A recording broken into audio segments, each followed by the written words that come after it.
Hi అండి, నేను మీ Sravanthi. Welcome back to Sravanthi's kitchen. ఈరోజు మన వీడియోలో రెసిపీ వచ్చేసి సింపుల్గా చేసుకుండే రసం అండి. ఎంతో సింపుల్గా చేసుకోవచ్చు. అప్పటికప్పుడు వేడి వేడి అన్నంలో రసం పోసుకొని వేసుకొని తింటే ఎంత బాగుంటుందో కదా. అన్నం కంటే రసం ఎక్కువ తాగేస్తామండి, టేస్ట్గా ఉంటుంది. చూసేద్దాం రండి. ముందుగా నిమ్మకాయ సైజ్ అంతా చింతపండు తీసుకొని శుభ్రం చేసుకొని గిన్నెలో వేసుకోవాలి. తర్వాత బాగా పండిన టమాటోస్ 2 తీసుకోవాలి. కొంచెం కరివేపాకు తీసుకొని తగినన్ని నీళ్లు పోసి స్మాష్ చేసి పక్కన పెట్టుకోవాలండి. తర్వాత ఈ ఇంగ్రీడియంట్స్ అన్ని వేసుకొని రసం పొడి ఇంట్లోనే అప్పటికప్పుడు ప్రిపేర్ చేసుకుందామండి. చూడండి, అలా దంచుకొని నేను తీసి చూపిస్తున్నా. చూడండి, అలా దంచుకుంటే సరిపోతుంది. తర్వాత స్టవ్ మీద గిన్నె పెట్టి తగినంత ఆయిల్ వేసుకోవాలి. పోపు గింజలు వేసుకొని ఒక 4-5 ఎండుమిర్చి వేసుకొని వేయించుకుందాం. వేగిన తర్వాత కొంచెం కరివేపాకు వేసుకొని వేయించుకుందాం. వేగిన తర్వాత మనం ఇంట్లోనే దంచి ప్రిపేర్ చేసుకున్న రసం పౌడర్ వేసి వేయించుకుందాం.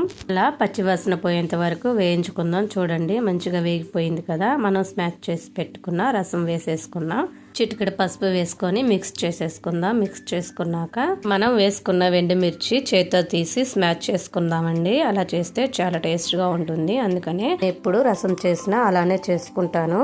టేస్ట్కి సరిపడా సాల్ట్ వేసుకొని మిక్స్ చేసుకుందాం. మిక్స్ చేసుకొని 5 మినిట్స్ మరిగించుకుందాం. అలా మరుగుతూ ఉన్నప్పుడు కొంచెం కొత్తిమీర తీసుకొని గార్నిష్ చేసుకోవటమేనండి. అంతే అండి, ఎంతో సింపుల్ గా చేసుకుంటే రసం రెడీ అండి. నచ్చితే మీరు కూడా ఒకసారి ఈ ప్రాసెస్ లో చేసి చూడండి.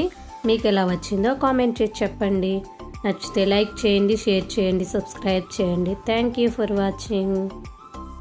హాయ్ అండి, నేను మీ Sravanthi. Welcome back to Sravanthi's kitchen. ఈరోజు మన వీడియోలో రెసిపీ వచ్చేసి సింపుల్గా చేసుకుండే రసం అండి. ఎంతో సింపుల్గా చేసుకోవచ్చు. అప్పటికప్పుడు వేడి వేడి అన్నంలో రసం పోసుకొని వేసుకొని తింటే ఎంత బాగుంటుందో కదా. అన్నం కంటే రసం ఎక్కువ తాగేస్తామండి, టేస్ట్గా ఉంటుంది. చూసేద్దాం రండి. ముందుగా నిమ్మకాయ సైజ్ అంతా చింతపండు తీసుకొని శుభ్రం చేసుకొని గిన్నెలో వేసుకోవాలి. తర్వాత బాగా పండిన టమాటోస్ 2 తీసుకోవాలి. కొంచెం కరివేపాకు తీసుకొని తగినన్ని నీళ్లు పోసి స్మాష్ చేసి పక్కన పెట్టుకోవాలండి. తర్వాత ఈ ఇంగ్రీడియంట్స్ అన్ని వేసుకొని రసం పొడి ఇంట్లోనే అప్పటికప్పుడు ప్రిపేర్ చేసుకుందామండి. చూడండి, అలా దంచుకొని నేను తీసి చూపిస్తున్నా. చూడండి, అలా దంచుకుంటే సరిపోతుంది. తర్వాత స్టవ్ మీద గిన్నె పెట్టి తగినంత ఆయిల్ వేసుకోవాలి. పోపు గింజలు వేసుకొని ఒక 4-5 ఎండుమిర్చి వేసుకొని వేయించుకుందాం. వేగిన తర్వాత కొంచెం కరివేపాకు వేసుకొని వేయించుకుందాం. వేగిన తర్వాత మనం ఇంట్లోనే దంచి ప్రిపేర్ చేసుకున్న రసం పౌడర్ వేసి వేయించుకుందాం. అలా పచ్చివాసన పోయేంత వరకు వేయించుకుందాం. చూడండి, మంచిగా వేగిపోయింది కదా. మనం స్మాష్ చేసి పెట్టుకున్న రసం వేసేసుకున్నాం.